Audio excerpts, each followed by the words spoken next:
que cet expert en intelligence artificielle n'ait rien d'autre à formuler concernant les éléphants que de les définir comme de gros animaux gris, ça en dit beaucoup sur l'indigence du matheux à envisager les nuances pensives du monde. Il ne s'agit pas juste de décrire, il s'agit de penser le monde. Et un mathématicien, il a du mal à penser le monde. Il peut penser la mathématique. Penser le monde, ça demande un rapport au langage et un rapport à la langue beaucoup plus subtil. Et c'est là que s'illustre le propos ironique de Bertrand Russell, grand philosophe et grand mathématicien, grand ami et grand admirateur de Wittgenstein, qui va ulcérer Badiou. Je vais y revenir. Selon qui, selon Russell, c'est illustré par la phrase qu'on vient de voir de Sussman, Mathematics, je vous la cite en anglais, may be defined as the subject, les mathématiques peuvent être définies comme the subject, le sujet, in which we never know what we are talking about, dans lequel on ne sait jamais de quoi nous parlons, not whether what we are saying is true, ni non plus si ce que nous disons est vrai. Les mathématiques peuvent être définies comme le sujet. Il va la citer cette phrase pour la contredire Badiou et il va transformer un mot, sujet, il va dire le discours, qui en dit long, justement. Les mathématiques, c'est une phrase célèbre de Russell, mais très intéressante, Lacan va la reprendre, vous allez voir. Les mathématiques peuvent être définies comme le sujet dans lequel nous ne savons jamais de quoi nous parlons, ni si ce que nous disons est vrai. Alors, je vais montrer le sort que la mauvaise foi de Badiou va réserver à cette citation, parce que là, il va faire preuve d'une grande mauvaise foi, on va la voir à l'œuvre. Mais, toujours pour continuer, pour montrer que les mathématiciens les plus subtils, les plus grands mathématiciens, eux-mêmes ont contredit l'idée de Badiou selon laquelle les mathématiciens ont répondu à la question de l'être. Ont répondu à la question de l'être posée par les philosophes et du coup ont dépité les philosophes, parce qu'ils ont remporté le trophée, d'une certaine manière. Wittgenstein dira pour sa part, la proposition, c'est Wittgenstein qui le dit, grand génie en mathématiques aussi, là, on n'est plus au niveau du nigo, hein. La proposition des mathématiques n'exprime pas de pensée. C'est Wittgenstein qui le dit, c'est pas moi, c'est même pas Heidegger. La proposition des mathématiques n'exprime pas de pensée. Et Russell, dont on sait qui admirait infiniment Wittgenstein, il va écrire dans une lettre amour, il va commenter, et il va dire à propos de Wittgenstein, ces théories sont sans aucun doute très importantes et très originales. Quant à savoir si elles sont vraies, les théories de Wittgenstein, dit Russell, je n'en sais rien. J'espère ardemment que non, car elles rendent la logique et les mathématiques incroyablement difficiles. Vous voyez comme c'est beau, c'est-à-dire qu'il est dans un tel respect pour Wittgenstein qu'il espère que Wittgenstein se trompe lorsqu'il dit qu'il n'y a pas de pensée dans les mathématiques, alors que lui-même, d'une certaine manière, Russell le sait et le dit. Autre exemple d'un énoncé magnifique de Wittgenstein où se pense le silence de la pensée, qui est lié à la question de la langue, évidemment, et qui cloue d'emblée le bec aux bavasseries d'un Badiou. Donc, vous voyez, ce n'est pas juste moi qui dis ça, c'est-à-dire j'ai quelques munitions quand même qui sont les plus grands penseurs aussi de la mathématique. Voilà ce qu'écrit Wittgenstein. Si seulement vous essayez de ne pas énoncer l'inénonçable, alors rien ne se perd. Si seulement vous essayez de ne pas énoncer l'inénonçable, alors rien ne se perd. Mais l'inénonçable sera inénonçablement contenu dans ce qui aura été énoncé. C'est un peu la Guémara de la fameuse phrase de la Mishnah, c'est-à-dire le commentaire d'une phrase que tout le monde connaît, qui clôture le Tractatus et qui est ce dont on veut parler, il faut le taire. Et là, c'est plus subtil. Si seulement vous essayez de ne pas énoncer l'inénonçable, alors rien souligné par Wittgenstein ne se perd. Mais l'inénonçable, c'est tellement beau, on dirait du Kafka, mais l'inénonçable sera inénonçablement contenu dans ce qui aura été énoncé. Alors évidemment, on ne s'étonnera pas de ne pas trouver Wittgenstein parmi les auteurs fétiches de Badiou. Il n'aime pas Wittgenstein et il le range, au contraire, parmi les anti-philosophes. Ce qu'il appelle les anti-philosophes, reprenant, dit-il, une expression, on va voir tout ça en détail, de son maître Lacan, il l'appelle mon maître Lacan, une expression dont il n'a compris, évidemment, que ce qui pouvait servir son entreprise de pifrise, il n'a rien compris à l'expression, et il en a retenu que quelque chose pour le souiller à nouveau, l'expression de Lacan, les antiphilosophes, on va voir, comme il le fait avec Platon, avec les Juifs, avec Mallarmé et sans doute avec tout le reste, avec tout ce qui vient sous sa plume. Voilà ce qu'écrit Badiou, maintenant de Wittgenstein. C'est dans Logique des mondes.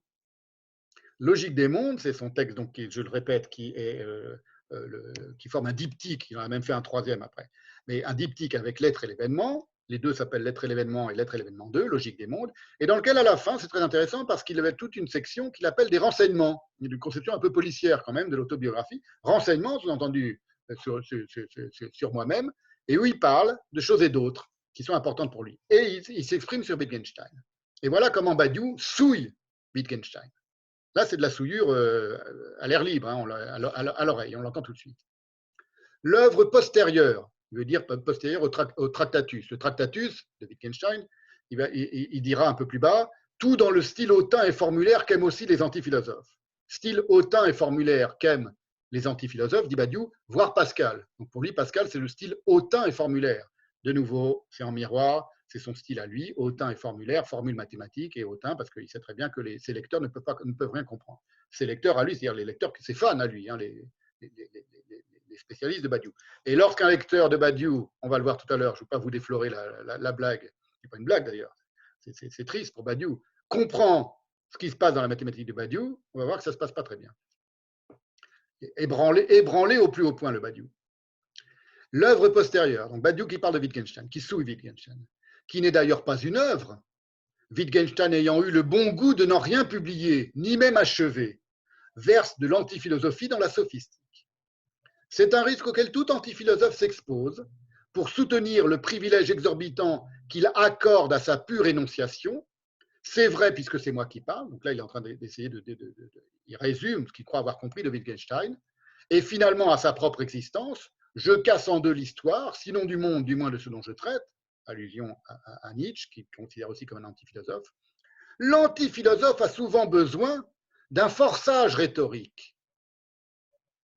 Je souligne les mots forçage rhétorique. Le mot forçage, rappelez-vous-en, c'est un concept mathématique majeur dans l'entourloupe de Badiou, qu'il a repris à quelqu'un d'autre, un grand mathématicien, je ne vous dis pas encore qui.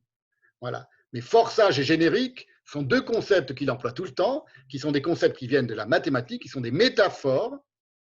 Ce n'est pas des algorithmes, hein, ce sont des métaphores, donc, par définition. Forçage et générique, et qui lui viennent d'un certain mathématicien de génie.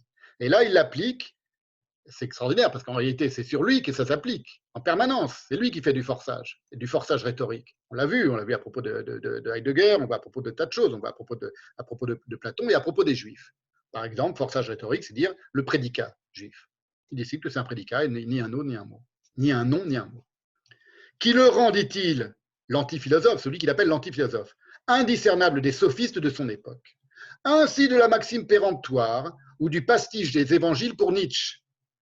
Maxime péremptoire, c'est comme ça qu'il qualifie Nietzsche, du bavardage biographique pour Kierkegaard. Donc là, c'est des grands jets de souillure contre tous les grands noms propres qui l'ulcèrent et qui le dérangent.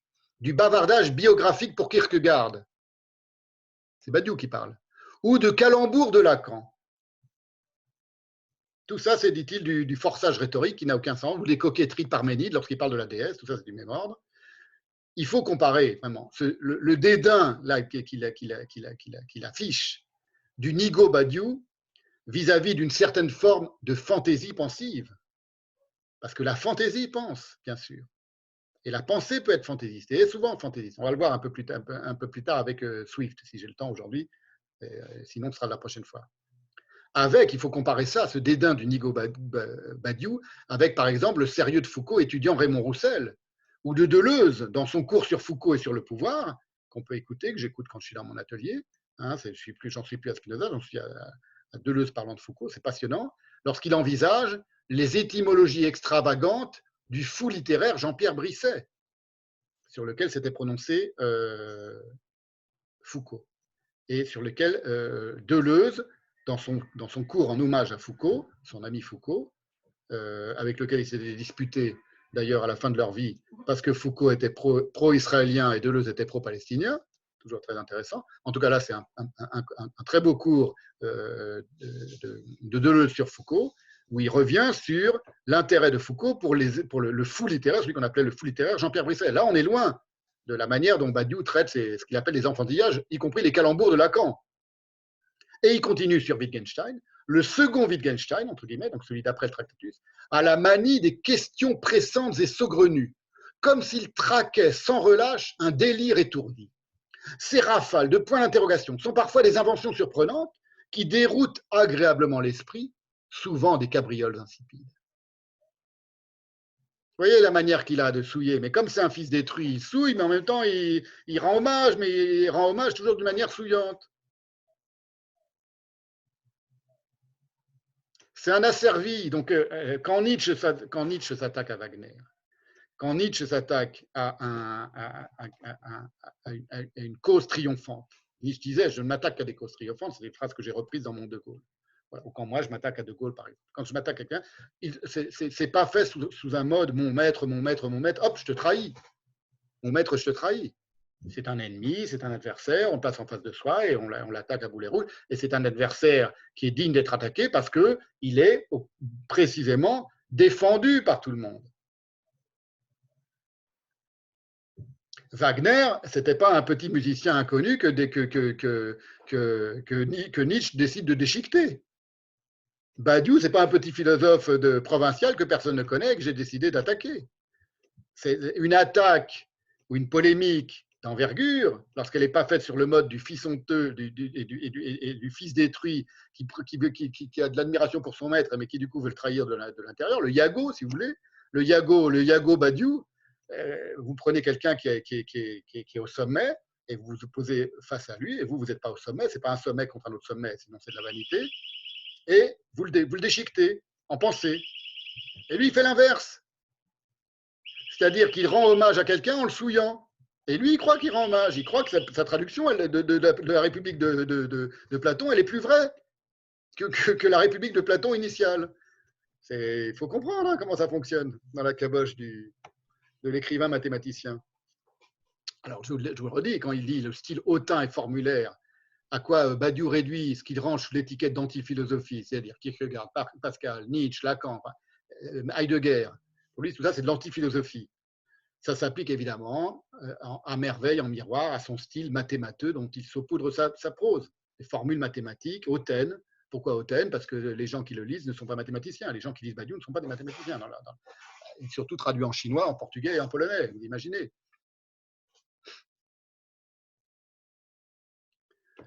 De même que les gens qui lisent sa traduction de la République ne sont pas des lecteurs de Platon. Alors, on peut pas tout avoir. Hein, on peut pas. Alors, je vous disais tout à l'heure, il y a un côté tellement comique, tellement évident, que personne ne semble avoir vu. C'est un auteur comique, en fait. C'est un peu, je l'ai taxé de Tartuffe traducteur, mais c'est un peu ça. C'est un personnage de Molière, en fait. C'est le bourgeois gentilhomme. C'est le philosophe qui se voudrait génial. Et qui, par tous les pores de son être, montre à quel point il ne l'est pas. Cette attaque contre les antiphilosophes, qui vient dans Logique des mondes, elle date donc de 2006, elle est juste après la parution, je vous l'ai dit, de Portée du mot juif. Donc, Portée du mot juif, 2005, qui paraît en 2005, quelques années après L'être et l'événement, et juste un an avant la parution de son L'être et l'événement 2, c'est donc un entre-deux, une sorte d'exutoire ordurier et délirant de la pensée la plus désireuse de respectabilité de Badiou. La pensée la plus désireuse de respectabilité de Badiou, c'est L'être et l'événement et Logique des mondes, L'être et l'événement numéro 2. Et donc, il faut comprendre comment fonctionne ce dispositif. C'est qu'au fond, ceux que Badiou appelle les antiphilosophes, ce qui est une étiquette ridicule, qu'il plaque sur Lacan, sur Kierkegaard, sur Nietzsche, sur Rousseau, sur Pascal ou même sur Heidegger, elle joue chez lui, il joue, ces antiphilosophes, le rôle ambigu des antisémites pour le juif honteux. Les antiphilosophes rendent Badiou honteux de ce qu'il est, à savoir un Badiou, un nigaud, un niais. Telle est sa honteologie. Quand il parle d'ontologie, il n'entend pas, il parle de la honte qu'il éprouve au logis, qui vient de son logis, parce qu'il est mal logé dans son nom propre. Et il tente d'apaiser la brûlure de ce qu'il appelle l'antiphilosophie en se désolidarisant gauchement d'avec ce qu'il est. Et il n'est que ça, un philosophe. Et pour ce faire, quand je dis un philosophe, je veux dire un petit philosophe, un philosophe sans envergure. Il ne laissera aucune trace. Il a laissé aucune trace dans l'histoire de la philosophie française, alors qu'il n'est pas tout jeune, Badiou. Il aurait pu s'exprimer, il aurait pu faire ses grands textes géniaux dans les années 60 et rivaliser s'il en avait été capable avec Deleuze, avec Derrida. Ces gens-là n'ont jamais voulu dialoguer avec lui. Il l'avoue à certains moments. Il avoue qu'à tout à la fin de sa vie de Derrida, il écrivait à Derrida pour essayer de se réconcilier avec lui. Et Derrida était très distant. Il use pour ce faire, pour apaiser la brûlure d'être qui il est, à savoir un petit philosophe. Il va pour ce faire user du seul atout dont il dispose vis-à-vis des philosophes. C'est ce que j'appelle la matraque du baptême, la matraque du baptême.